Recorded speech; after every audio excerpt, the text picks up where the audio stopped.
Namaste. Welcome back to Smriti. Today, in the channel of Vedanta in Smriti project, we have Raghuram Garu back again. Namaste, Andy. Thank you so much for taking time to visit us, enlighten us, uplift us, trying to integrate our practice of yoga to the knowledge base, Vedanta. You have already spoken on several topics. And today, particularly, a question came up. We all talk about happiness. What does happiness mean, and how was it relayed, the message of happiness back in our Vedas and Vedanta? Happiness, does it have many shades to it? Lead us on what happiness meant in Vedanta. Thank you, Andy. Namaste. Namaskaram. It's so nice to be on the Smriti platform again. Thank you. Sharing these ideas. That's a very important and very relevant question. Because basically that in Sanskrit we have three different terms we use it. One is called as Sukham, and the other is called as the Ananda, and the third is what we call it as Santosha. Almost like similar or same kind of term that they are there. There is one place where actually when you go to the word structure, Kham means space, Akaasha. Akasham Kham, Kham Brahmeti. Like that Upanishad says, that means to say whatever that is called as Akaasha is also Ananda, Kham, is also called as the Brahma. This is what is the idea that he has given in the Upanishad. And Sukham, that means to say it is a kind of a space which gives us the happiness and freedom. It's a good kind of a thing, therefore Sukham. Opposite to that is Dukham. That means what constricts us, Dukham. So this word itself gives us an idea. Sukham means basically it is a happy space, that means to say a lack of boundary state. And boundaried state is Dukham. And this has been brought about in the Upanishad in the discussion in the form of bhoomaiva sukham, nãlpe sukhamasti bhoomaiva sukham. This is what in Upanishad discussion it comes about. Bhoomã means actually space.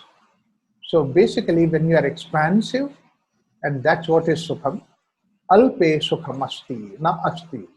That means when you are constricted, there is no sukha. It may be in the outer space, it may be inner space, in the sense that my mind is narrowed down, my mind does not accept the things which are in the vicinity, it purely focuses on few things, then I have got more and more dukkha, unhappiness. Whereas the moment I expand, I can accept anything, then that's what is sukha. So therefore, alpatva is dukkha, na sukhamasti, bhoomaiva sukham. It's a very beautiful way of looking at the whole thing. It also gives us an idea saying that even in our experience, in our normal day-to-day experience also, that we can bring about this concept. In the sense that there is somebody, two of us, we are there for somebody. All the things that are around them, they are not agreeable for him. Therefore, he has a series of complaints. This is bad, that's horrible, this is horrible. I laugh at him. Whereas all those things are okay, fine with me. That means to say, I don't have any of those boundaries, whereas he has the boundaries. So this way, in our day-to-day life, we can accept, we can put this formula to see that our happiness increases. This is what is Sukha. Similarly, the very similar concept that we have of Santosha. Santosha word comes from Tushti. Tushti means I'm satisfied. I'm balanced way, I'm satisfied. That's what is samatushti or santushti. Or I'm not balanced, okay, I somehow manage. That means asantushti. It's a very simple idea. So therefore, that if I can maintain a balance or equanimity, a state of equanimous, I'm happy. And if I don't keep that balance, I'm unhappy. A similar situation, somebody can maintain that balance and I cannot maintain that balance. Then what I need to observe is to not to change the circumstances, but to look at him and see that how he can make himself in a balanced state in a given condition. In what way I can simply imitate that kind of a thing. It's a big lesson for me to grow. So therefore, Ananda, this Santosha and Sukha, both these things are indicating about our inner being, whether it is narrow or whether it is broad, whether it is unacceptable kind of things or whether it is acceptable state of affairs. That determines Dukkha and Sukha, Nirananda and Ananda. And then same way that Ananda is also, there is something which is an inner state of being. And very beautifully that example that he uses, that every time we are in the state of Ananda, we are actually touching that inner space, that space that is there inside, we are touching that. Even if what is the kind of Ananda you are talking about, like that Upanishad takes a position, Shankaracharya asked that condition, Kimanandasya Mimamsa, what kind of Ananda are we talking about? Meaning that there may be two different types of Ananda. One is the Ananda of the worldly type, the happiness of the worldly object. There's another thing, there's a spiritual happiness that most of these saints and all that they talk about, that happiness. So are we talking about this happiness or are we talking about that happiness? And the That same means, question. yeah. Yeah.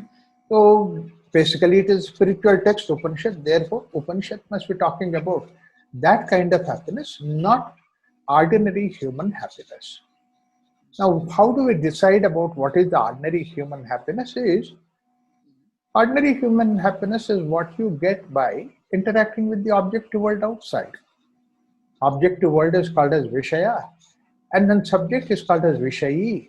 When we put together getting happiness, what is called as the worldly happiness. Like for example, I eat sweet and I get happiness, or I get a praise from somebody, I feel happiness. These are all supposed to be ordinary human happiness.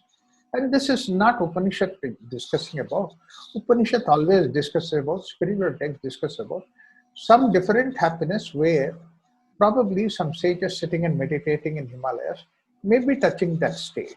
So we have a notion like that, this happiness is different from that happiness. In order to address that issue, Shankaracharya takes up this question. What is the Ananda we're discussing about? That is, Kim Anandasya Mimamsyam. And then giving an answer for that, he says that I'm talking about ordinary happiness that people are getting. And that is what is Vishaya Vishayi Sambandha Janita Anandaha. That means a happiness that you get by object and subject putting together, the Ananda that you get. Vishayi Samparka Janita Anandaha Ahosvitu Swabhavikaha. That means a natural Swabhavika means a natural human happiness is talking about. And for that, he gives a reference also from the Upanishads. He says that Upanishad did not Upanishad say that even this happiness is nothing but Brahmananda, and that's why he says Vishayanandoho Brahmanandaha iti Suktam. This is what is the way he talks about it. Now, what kind of human happiness that are we looking at? He says that highest of the human happiness is the sex happiness. He says even that sex happiness is nothing but mind becoming quiet or deep inner experience of silencing of the mind. Priya striya parishvaktaha nabahyam kanchana vedanantaram kanchana veda.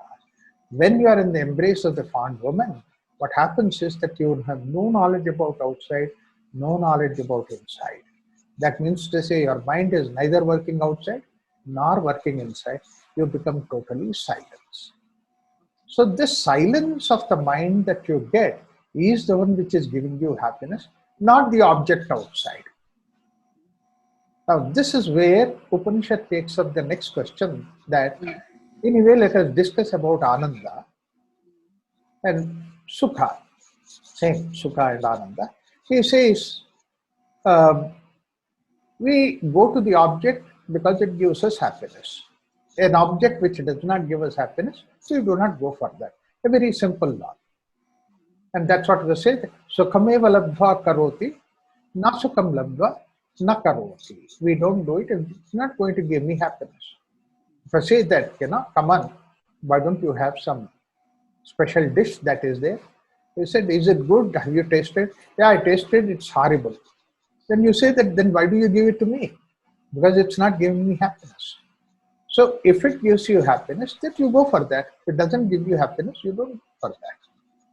It can be with every situation.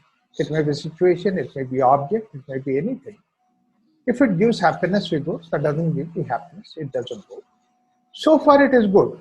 And this is what even the Western science also recognizes that. In fact, Karl Marx has given the whole of socialistic philosophy to give man happiness. That's why the very principle that he gave in the Karl Marx Das Kapital is that maximize happiness. That was a simple principle. But anyway, they tried to do it and then it did not give happiness. People threw it away. Materialistic philosopher also is trying to give us happiness. Every object that he tries to give you happiness. That's what a car industry said, car gives you happiness. Have to have a car. Without car, where is happiness? But then car sales were saturated. Then they came up with a new philosophy saying that how can you manage with one car in a family? Unless until you have two cars, you are not happy. Again, the happiness principle. So therefore, materialistic philosophy is trying to give you happiness, selling the material in the name of happiness only. So everybody is trying to give you happiness. In what way? Indian philosophy is different. Indian philosophy is different because it did not question what object gives you happiness. Indian philosophy says, what is experience called happiness? What is the experience that one has when he is happy? This makes a big difference. How an object might give you happiness but may not be giving me happiness. So an object giving me happiness is not consistent with everybody. A music giving happiness is not consistent with everybody. Like I like nice, wonderful Hindustani music. I love it. Early morning when I get up, first thing is that I tune in some beautiful, nice Hindustani music. But my son, my own son, he says, Papa, how long can we have that morning music? Can we have something good? You see, what is good for me, it is a morning music for him. And his music, it's like a rattling sound for me. That means to say, categorizing that an object gives us happiness is not consistent. But happiness is consistent. Like a child's happiness I can understand, an adult happiness I can understand. Unschooled happiness or schooled, educated happiness, it's all the same. Therefore, Upanishad says it is more profitable, comfortable to analyze what is called as happiness. And a beautiful analysis goes on, ultimately to prove that happiness is when the mind has become quiet. That is what the idea earlier I said, Nabahyam kanchana vedanantaram kanchana veda. No thought outside, no thought inside, no thought about anywhere in the world. I am peaceful. And that experience we have in the deep sleep state every time. We are in a blissful state when we go to deep sleep. We have absolutely no worry about outside. In fact, even if there is a worry about outside, it just falls off when we are entering into the sleep. That's why when people travel in the highway late night, anyway, another half an hour we can reach home, 1 hour we can reach home. They actually stretch themselves in spite of the fact that they are tired. You know what happens? Suddenly sleep happens. Not that you want to sleep it, but then sleep happens and then whole mind becomes silent in the sense that you meet with an accident. So mind becoming quiet is a state of deep sleep. That's what is a state of happiness. So therefore, happiness is when mind becomes quiet. This portion is something which is rare, but then there are degrees of quietude of mind. There are different degrees of quietness of mind. That is what Ananda Mimamsa of Taittiriya Upanishad gives us. very beautifully gives us this idea of mind becoming quiet and then various degrees. In order to understand these degrees, he says a unit of happiness. And how an abstract thing like happiness, how can you create a unit? Imagine way back 7,000 years ago in the Upanishad, the sage has created a very beautiful yardstick. Yeah, measure. For that happiness yardstick that is so beautiful. I mean, you can't improve that. And he says that Ananda Mimamsa, and Shankara says it, and then this is what is the swabhavikaha, natural happiness. Then what is that one unit of happiness? And he says that yuva syat sadhu yuvadhyayakaha asishto darishto balishtaha tasyayam sarva vittasya purna syat sa eko manushananda. That's one unit of happiness. What is that? Yuva syat. That means he's a young man. Sadhu yuvadhyayakaha. That means he's not only young, he's youthfully young. Now, some people may be young, but then, they don't have that youthfulness in their young. So, youthfully young, yuvasya sadhu yuvadhyayaka, means what? He should have desire. Wow, a desire which just simply comes out, wells out of him. Asishtaha. Not only the desire, but also he should be strong enough. If you cannot enjoy the desire, where is the question of, if it is delicate, where is the question of happiness? Asishto, dradishtaho, balishtaha. Not only he has strength, but he also has stamina. All right, I have desire, and I have stamina, and I have strength to enjoy everything, but I don't have means to enjoy. Then where is the question of happiness? So, yuva syat sadhu yuvadhyayakaha asishto dradishto balishtaha tasyayam sarva vittasya purna syat. That means that whatever that is the object that you can think of, sarva vittasya purna syat, everything he has got it. That means he wants it, he has it.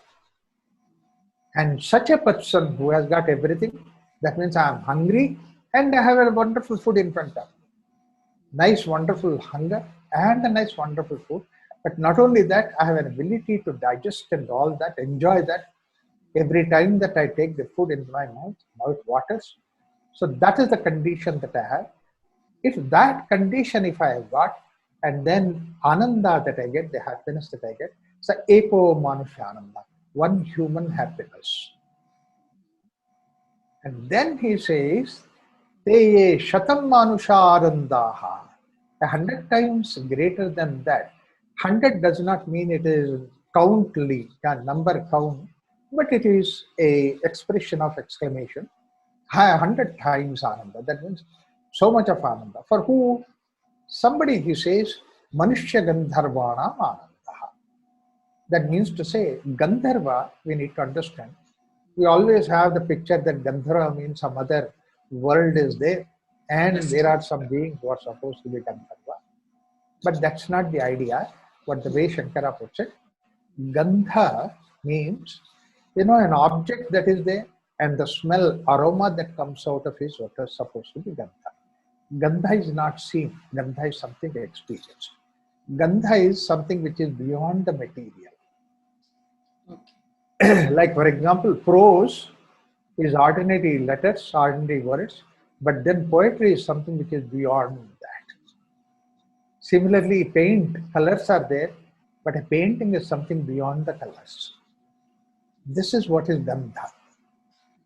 So therefore, Gandha means all that what is supposed to be in the form of fine art, performance art.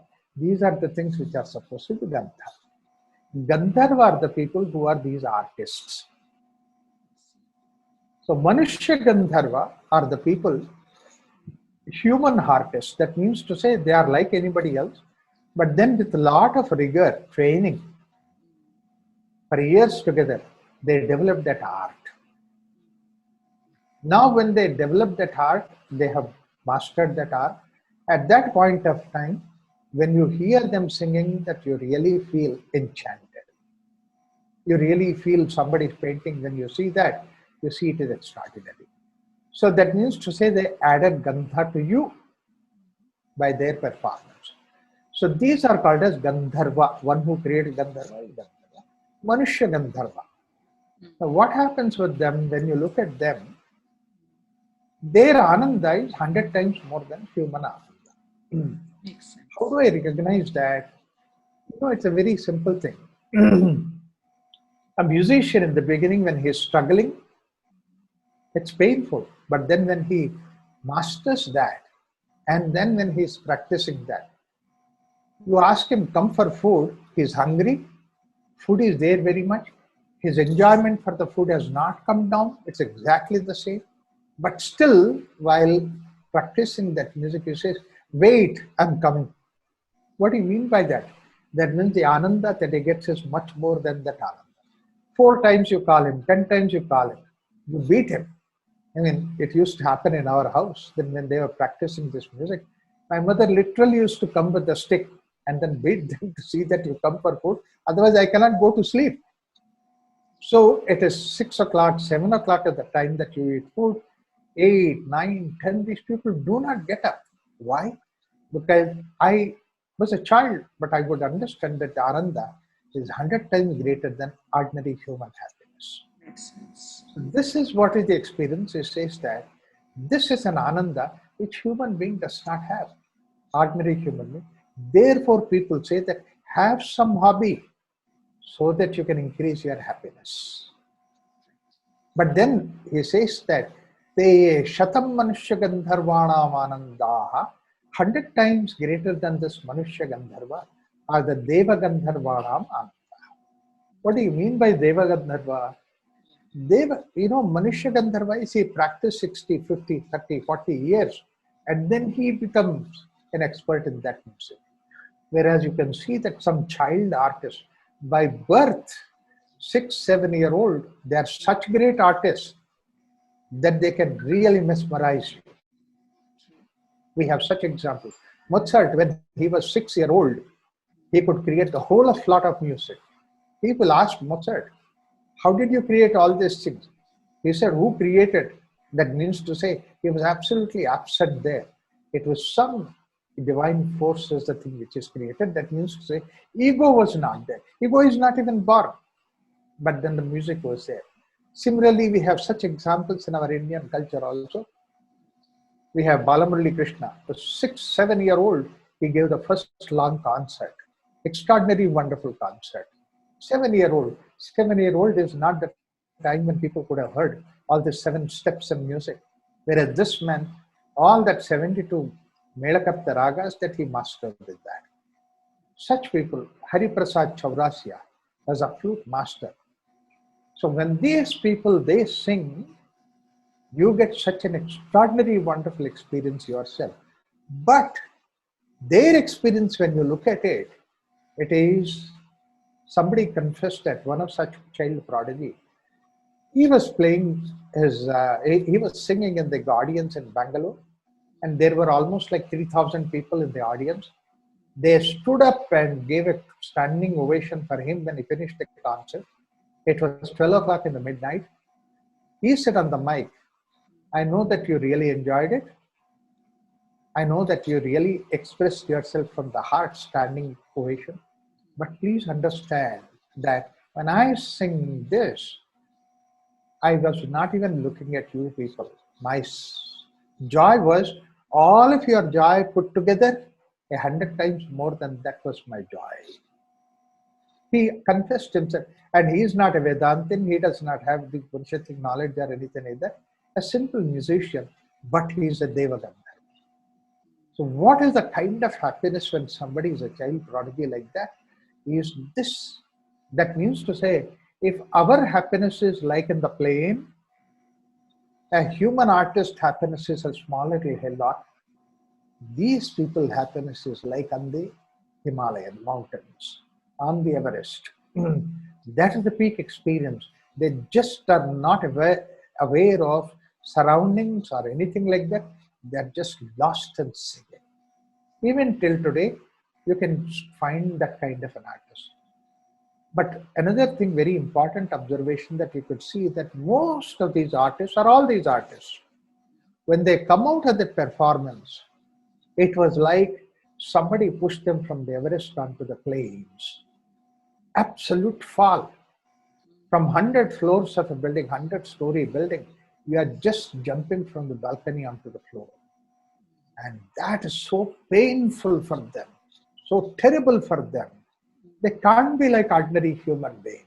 All these artists, whether they're musicians, they're lyrics, they're poets, they all have this problem. They all have this problem.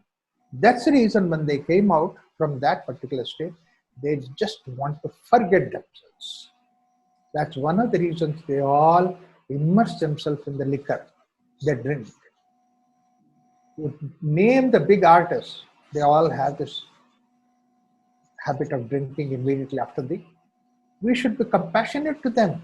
People say that, oh, they are addicts, and they are not addicts. They want to save themselves by that. Some people have become womanizers. All these things are because they cannot sustain that fall. But then what is the way out of it? Way out of it is that they should not identify themselves to be the singers. That's why we have such a beautiful example of most of these great singers like Tyagaraja or Purandaradasa or Kanakadasa. They have dedicated themselves to God. They do not sing for themselves, they sing for the God.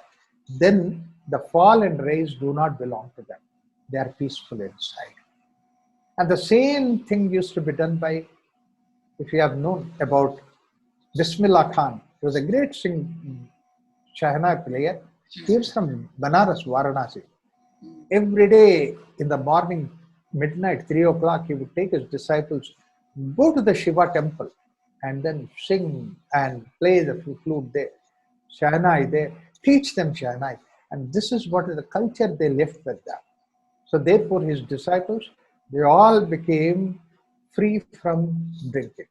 That's an extraordinary, wonderful thing because he dedicated it to Shiva.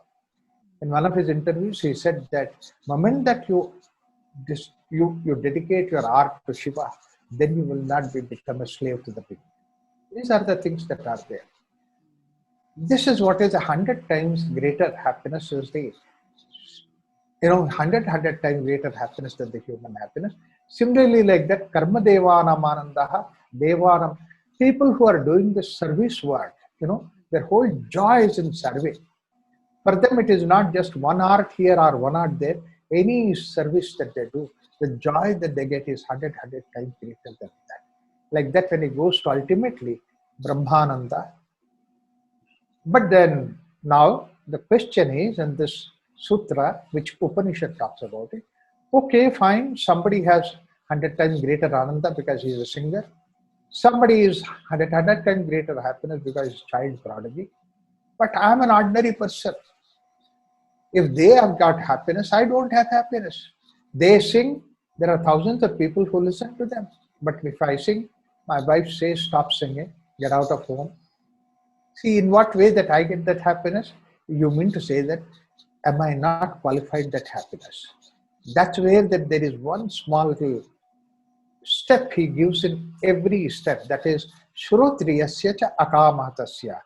Shrotriyasya cha akamahatasya. Te shatam manushya gandharvanam anandaha.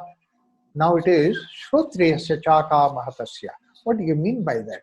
That means to say, somebody who consciously, that means Shrotriyasya means basically he is like a Shruti Vakya, like consciously, Akamahatasya, that means one who silences his mind, quietens his mind, then he reaches that higher level of Ananda.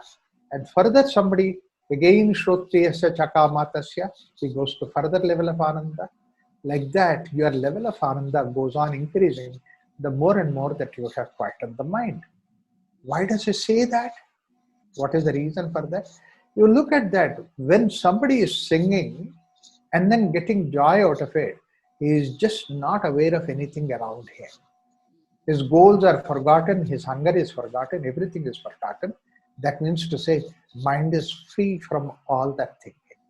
100 times greater happiness, child prodigies, those people, when you look at them, when you look at their face when they sang and all that, they're just like innocent, like children. They have absolutely no knowledge about outside. Let me come to the next idea. It's not only that these singers and all that, but very important thing is even the scientists are of the same category. You look at Einstein. He was such a great scientist. Joy was in that particular singing. This is Karma Devanam Anandaha. Therefore, he does not know anything about outside world. That's why we have such beautiful examples there. He has shifted his house, and his wife told him very clearly that, look, you go in the morning to the that, and then come back in the evening, you come to the old house. No, new house we are shifting, and I put the address in your pocket. You go come to the new house. And this man, he comes to the old house. Oh my God, wife told me that we changed the house. I don't know where the house is. He forgot that he kept the chit in his pocket. But then he saw a familiar face on the road, and he asked that little girl, that young girl, said, there was a person by name Einstein here staying. So they have shifted to new house today. Can you please guide me where they are? He said, I knew that this will happen. That's why mother sent me to you, dad. That means he even forgot recognizing that had to be his own daughter. Anyway, this may be a nice, wonderful humor, but it is something like that. In fact, these great scientists are also like the artists. But what happens about all these people, the joy that they get, is not because what they produce, but because the deep inner silence that they have. Ultimately, when you silence deep inside, finally, that's what is Brahmananda. What do you mean by Brahmananda is that all that what is there in your mind is nothing but your outwardly activities. If you think of it, all your thoughts are nothing but about the world outside. Whereas when you empty your mind from all these things, when you silence your mind, then your mind itself, your inside being, becomes the seat of Brahman. That's why this is what is the spiritual journey. Ananda Mimamsa talks about it. And the Upanishad student, oh, I am that Ananda, like that he just goes into that ecstasy. And now let me come to yoga. When Patanjali says that you go step by step to yama, niyama, asana, pranayama, ultimately what happens is samadhi, and after samadhi, you are being yourself. That's what is Kevala Sthiti. That Kevala is nothing but this Brahmananda Sthiti. In that way, yoga and Vedanta are trying to take us in the same path, which is supposed to be the goal of life in this culture. So beautiful. Thank you, Raghuram Garu. But it is such a challenge to live in the worldly side of activities. Right. Yet how do we, of course, it is the practice, everyday practice, and awareness probably. One thing is everyday practice, and second thing is, you know, all these great artists, all these great musicians, all these great scientists, they are living in this world because what happens with them is, because they have such an extraordinary, wonderful talent, they always have people to see that nitty-gritty things, all the details of the world. They can take care of it. Actually, this is a very beautiful concept that we have in the world. This is what is in Sanskrit, we call it as Seva. Seva is not service, you know. We don't have an equivalent word.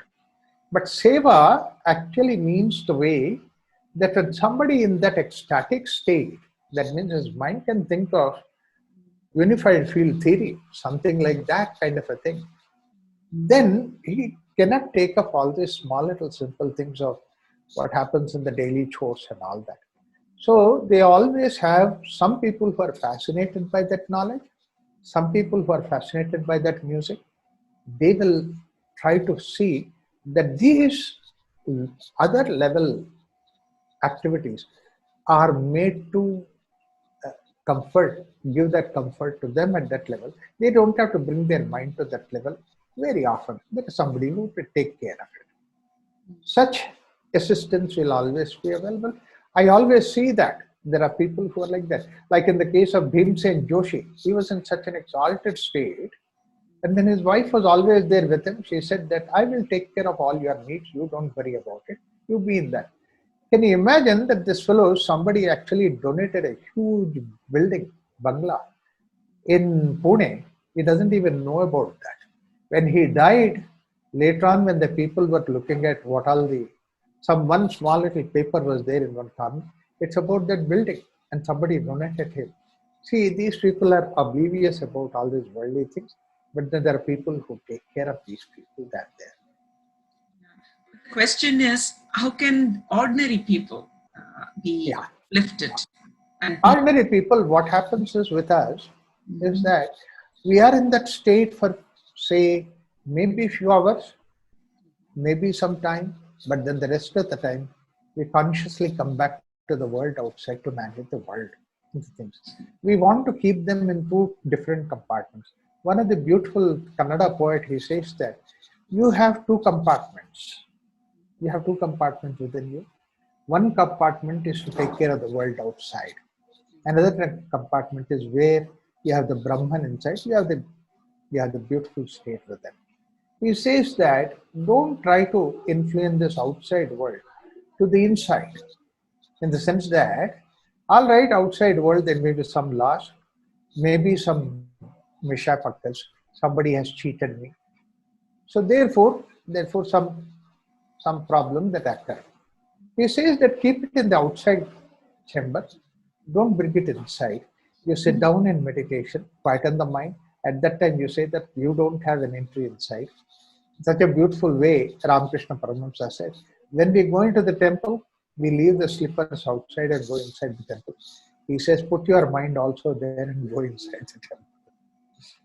We should be able to manage that. The equanimity of just being. Just being, yes. Whether you're outside or inside. Beautiful. Right, yeah. Thank you so much. What an enlightening message. You mentioned Ananda Mimamsa and you mentioned Taittiriya Upanishad.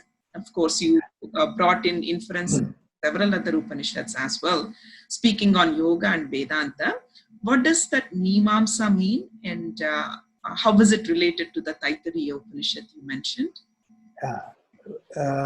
Mimamsa basically is the topic of Ananda. We take it up and then we go discussing about the aspects at various levels and all those things. This exposition that we do is what in Sanskrit we call it as Mimamsa. And then somebody who does that is called as Mimamsakara. So that's how Mimamsa word has come. And various other aspects are there, like that Mimamsa of various other things are also there. Okay. And Taittiriya Upanishad, so it addresses that particular aspect as Mimamsa itself. Yeah, it is called as actually Brahmananda Valli is the topic, and then Kim Mimamsyam, what is that we are trying to do the Mimamsa, and he says Kimanandasya Mimamsyam, what Ananda are we discussing about it or deliberating about it. This is how he talks about it. Kimanandasya Mimamsyam. That is what I said, that whether it is an ordinary type of Ananda or some divine Ananda, something like that. There is another point also in that. The point is that if we are talking about some different Ananda other than the worldly Ananda, then I don't want to give up this Ananda for that Ananda. See, why should I give up this Ananda for that Ananda? Because that's different and this different. Therefore, I will continue to be with this Ananda. That means whatever that in the world that I'm trying to do, I'll try to do that. But at the same time that I go for the Upanishad Ananda, what you are talking about. He says that no. This Ananda is also the same that way. So, Vishayanandoho Brahmananda. But the degree is that ordinary happiness that you get in the object outside is just one unit. Whereas the silence of the mind, that Ananda you get is 100 times more Ananda. It's like somebody said very clearly, somebody was saying very humorously, saying that if I have all the wealth that Rockefeller has, I'll be wealthier than him. He said, in what way are you wealthier? He may have all those things, but I also have something I add to that. That means $1 billion are there together. With that, I have some $10 with me. So I have $1 billion, $10 richer. That means that this Ananda is also there, that Ananda is also there. Don't look at it. This Ananda's extension is that Ananda. In fact, there is another word also they say is that, is it not that this Ananda is a very small little fraction of that Ananda? That you are getting today is like the way that the sun is light, and then I have my candle light is also part of the sun, but it's a very minuscule part of the sun. No, but let the sun be there, but also I will have my candle. You are a fool. Like that. So very nice. Thank you so much. Raghuram Garu has many more such topics that he has covered. Particularly, he's giving us insights into the Vedantic world and the yoga. Please do visit our website, smriti.upaasana.net. We have our YouTube channel, Upaasana. Please subscribe, follow, share. And we are all here in together.